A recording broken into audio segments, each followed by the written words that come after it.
Hello guys, welcome back. Welcome to Books and Stories by Ronak. I hope you all are doing great. कैसे हैं आप सब? क्या पढ़ रहे हैं आजकल? आप मुझे ज़रूर बताइए इन कमेंट सेक्शन. मैं तो वैसे एक कोरियन नॉवल पढ़ रही हूँ और अगर आप मुझे इंस्टाग्राम पे फॉलो करते हो तो आपको पता चल जाएगा कि मैं कौन सी किताब पढ़ रही हूँ. एंड अगर अभी तक आप नहीं करते हो तो मैंने हैंडल मेंशन कर दिया है. Please go and follow me. And यहाँ पे भी फॉलो कीजिए on YouTube to know more about book recommendations, book reviews etcetera etcetera.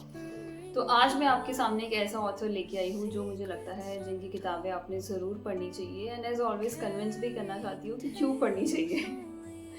उनकी स्टोरीज ऐसी है कि वो रोशनी डालती है on human experience, capturing love, loss and resilience. तो बिना सस्पेंस बनाए मैं आपको बता देती हूँ कि मैं बात कर रही हूँ खालिद हुसैनी की, जिनका नाम पावरफुल स्टोरी टेलिंग के साथ जोड़ा जाता है क्योंकि उनकी जो स्टोरीज है वो दुनिया भर के रीडर्स के साथ रेजोनेट करती है अक्रॉस बॉर्डर्स एंड कल्चर्स. उनके नॉवल एक्सप्लोर करते हैं ह्यूमन इमोशंस.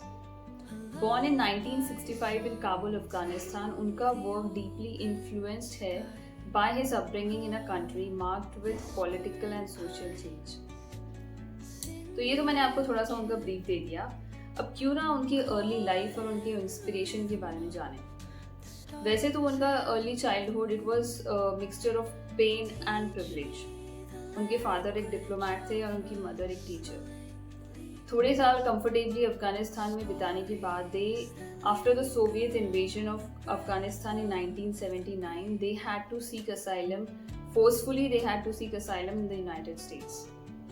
अब ये जो उनका ट्रांजिशन हुआ from a vibrant Afghan culture to a foreign land, it marked a deep impact and it was the backdrop of for his writing. तो चलिए बात करते हैं कि उन्होंने कौन सी किताबें लिखी है. वैसे तो उन्होंने काफ़ी लिखी है बट 3 किताबें उनकी अभी तक की बेस्ट सेलर्स रही है and they are classics till now. सबसे पहली किताब जो उन्होंने लिखी थी वो थी the kite runner which was published in 2003 and it became an instant classic. Actually, it was the first novel written by an Afghan author in English.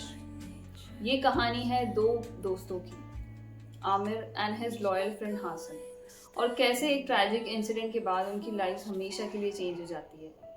But फिर कुछ साल बाद आमिर को एक मौका मिलता है चीज़ें सही करने का. This story is about friendship, guilt and most importantly redemption. जो दूसरी किताब उन्होंने लिखी थी वो थी A Thousand Splendid Suns, which was published in 2007, and this novel cemented his reputation as a master storyteller. इस किताब में उन्होंने अपना फोकस शिफ्ट किया on the lives of Afghan women, their struggles and their resilience. इस किताब में उन्होंने वॉइस किया है about the struggles of Afghan women which often go unheard. ये कहानी है about two womens, Mariam and Laila, कैसे वो और between all the chaos happening in the country वो कैसे अपना फ्रेंडशिप का बॉन्ड डेवलप करते हैं, कैसे वो सारे स्ट्रगल्स के through they want to come out stronger on the other side.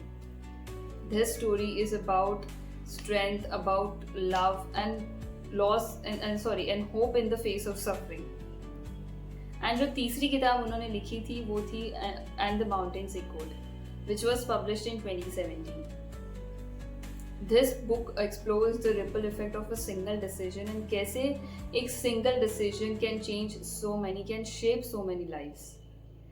This book is about a bond between siblings, Abdullah and his sister Pari, जो childhood में बिछड़ जाते हैं.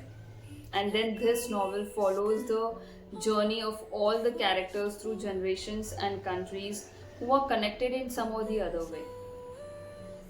जैसे कि मैंने बोला, खालिद हुसैनी की किताबें ना ह्यूमन इमोशंस को बहुत अच्छे से एक्सप्लोर करती है. वैसे ऐसा है ना कि मुझे वो किताबें बहुत पसंद आती है जो मेरा एक वल्नरेबल साइड, एक इमोशनल साइड रिफ्लेक्ट करती है. ह्यूमंस का ना हम लोग के अंदर एक आदत होती है कि हम ईजीली हमारा वल्नरेबल साइड, हमारा फ्रेजाइल साइड हम किसी को दिखाते नहीं हैं, बिकॉज वी मे बी हम फियर करते हैं कि हमें लोग जज करेंगे and we always tend to show up a cheery या ब्राइट साइड. बट ये किताबें ना उसी साइड को पोक करती है. एंड अगर आपको इमोशनल किताबें पढ़ना पसंद है तो ये किताबें आपको ज़रूर पसंद आएगी, ऐसा मैं होप करती हूँ. एंड जैसे कि मैंने बोला, his novels are not just stories, They are an invitation to understand, empathize, and connect with the human spirit. सो ये थे वो ऑथर और ये थी वो किताबें जो मैं चाहती हूँ कि आपने ज़रूर पढ़नी चाहिए। और अगर आपने पढ़ी है तो प्लीज़ मुझे बताइए कमेंट सेक्शन में। मैं ज़रूर जानना चाहूँगी कि आपको कौन सी किताब पसंद है। वैसे तो मुझे तो तीनों ही किताबें बहुत पसंद आई है, बट अगर आपकी कोई फेवरेट होगी तो मुझे बताइए, हम बातें करेंगे। अभी तक के आज के लिए इतना ही, and I will see you soon. Till then happy reading, bye.